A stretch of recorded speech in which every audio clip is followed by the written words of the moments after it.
पूरी दुनिया ने देख लिया है कि पाकिस्तान ने दुनिया को आलमी टकराव से बचाने के लिए मुस्बत किरदार अदा किया। वही हुआ जिसका डर था। ईरान और अमेरिका के दरमियान कोई डील ना हो सकी, कोई एग्रीमेंट ना हो सका।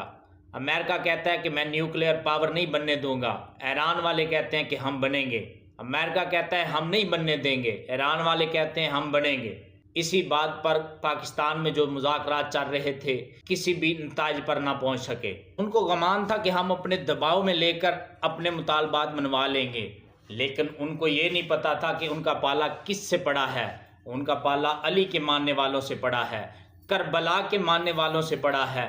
वो अपनी इज्जत का कभी सौदा नहीं करेंगे, वो अपने शोहदा का कभी सौदा नहीं करेंगे, वो अपने मुल्क का कभी सौदा नहीं करेंगे। वो ये नहीं जानते कि उनका पाला किन से पड़ा है। वो अली के मानने वाले हैं, करबला के मानने वालों में से हैं। लेकिन एक अफसोस की बात, इससे अच्छा मौका आपको कभी नहीं मिलेगा। पाकिस्तान में अमेरिका का वफद आया था, कम अज कम पाकिस्तान की बेटी के लिए तो बात कर लेते, कौम की बेटी के लिए तो बात करते।